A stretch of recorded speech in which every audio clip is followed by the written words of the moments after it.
Welcome to the Winter household. I'm Blaise. Come on in. This is the Winter household. Angie, I'm going to introduce you to my wife. There she is.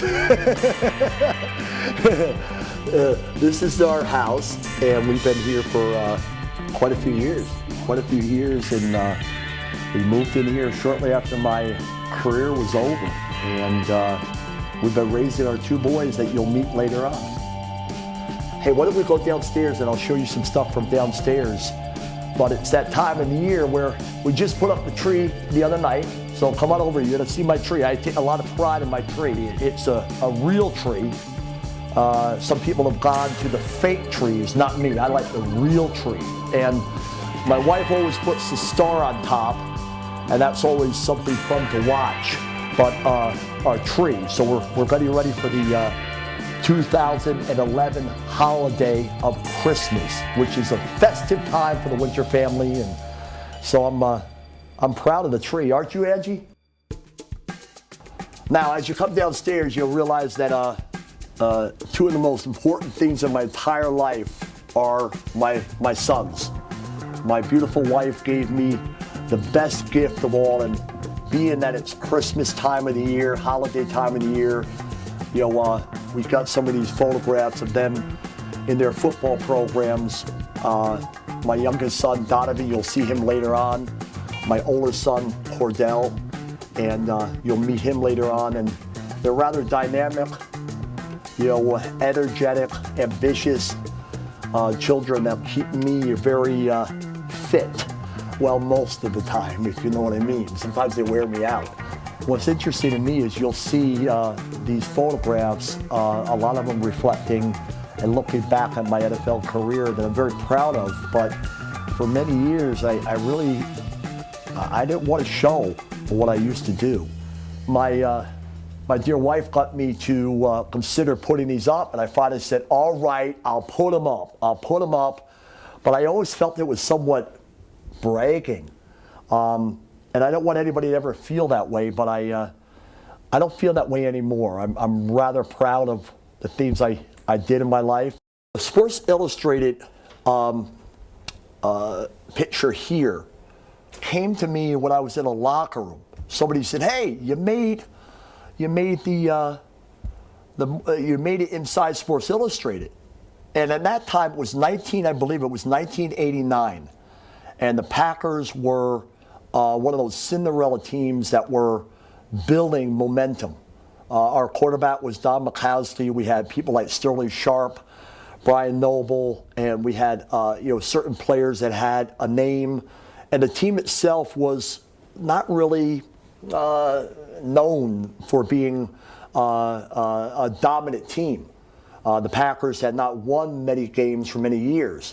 I was in my second year here, and lo and behold, they opened up this Sports Illustrated in the locker room, one of my teammates, and they said, "Look, man, you're in Sports Illustrated." And I thought, man almighty, I have arrived. I was so proud of that. And then, believe it or not, many years later, on this shot, I was in a gym, no BS, I was in a gym with my wife in Florida. And I saw this poster, and it was of me playing against Jay Hilgenberg, and I thought, oh my gosh, I'm in Florida, and there's a picture of me on the wall. And so I asked them where they got it, and I found another one, and I decided to trim it, and my wife framed it for me, and we decided to put it up because not everybody's in Sports Illustrated, and I'm rather proud of that. But you have to understand, when you see these photographs, it represents that where there's a will, there's a way. Where there's a will, there's a way. And that's what it represents to me. Where there's a will, there's a way. And I had the will to persevere through hardships and difficulties ever since I was a child. I mean, I came from a house of domestic violence. I was born with a cleft lip and palate. I wasn't able to speak very well when I was a young boy. I was rejected, beat up, and pushed around. by my peers in school, and I found freedom on a football field. I found a voice without one word being uttered out of my mouth. I found a voice, I found a place, I found an identity on a football field. So when you see these photographs, these framed pictures of jerseys, and you see all this stuff, you have to understand, to me, it represents such a amazing journey that, you know, my will was saying I could do this, even though most of the rest of the world was saying, no, you can't. And the reason they were saying, no, you can't, is because of the fact that I wasn't large, I wasn't fast, I wasn't strong enough, I wasn't this, I wasn't well-spoken, I wasn't pretty enough, I heard it all from my peers and even my high school coaches. I heard it from them. And I find, when I look at these things now, I find it's rather an amazing ride that I was on, that I've really learned to enjoy, because I came so far from where I started. And that's a tribute to my mother's compassion, my mother's commitment to me, and even her courage to defend me in our own home against people like my father that would constantly say, you won't be anything.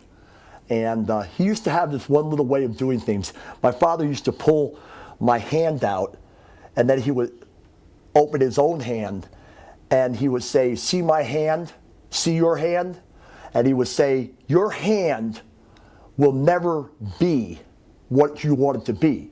Your hand's going to be just like mine. All you're going to have is what I have. And that wasn't very much. My father was a bitter man, but these pictures represent joy, the opposite. They represent hope for every human being on the face of the earth. They represent that if you have that will, that desire, that ambition, that energy, and you feel like you belong there, then don't ever, ever step away from it. I went from a high school football player that wasn't recruited by anybody to being a walk-on at Syracuse University. And the most beautiful part of this picture is what's behind it, to me. The most beautiful part of this picture is what's underneath the jersey. See, this guy who wore the jersey, me, I found the father at Syracuse University. That is the most beautiful part of this. I found the man that really taught me how to become a man. I found a person who was willing to take this boy who had all this ambition and really turn him into a man. And that man is George O'Leary. George O'Leary's a head coach of Central Florida. And I'm forever in debt to him, not only for his teaching me how to play football, but more importantly, teaching me how to be a man. Learned about loyalty, learned about commitment, learned about understanding how to embrace a challenge, learned how to become professional at what I did, learned how to become a good student, a good athlete. And I just talked to him the other day. George O'Leary, one of the best coaches in America, is my adopted father. Now, he laughs at that, but he is my adopted father. And as you can tell, we've only been together a short time, but I'm a very emotional man. And I know that this would never have been possible without George O'Leary. And there were a lot of guys. There were a lot of guys in that room. A lot of guys in that room at Syracuse that were fellow D linemen, that were scholarship players, highly recruited all over the country. And I happen to be now a part of that picture. The funny part is, this guy here, Tim Green. Tim Green played 7 or 8 years with the Atlanta Falcons. This guy played 7 or 8 years with the Raiders. This guy played a couple of years as a free agent with the Dallas Cowboys, and I went on to play 11 active years in the NFL. That was one of the most dynamic defensive lines that George O'Leary brought together, created. And what can I say, man? He's been he continues to be a major part of my life. But man, these are great memories that I haven't really had a chance to really talk about, right, Angie, for a long, long time. And You know, around here in Wisconsin, not a lot of people ask me about Syracuse University.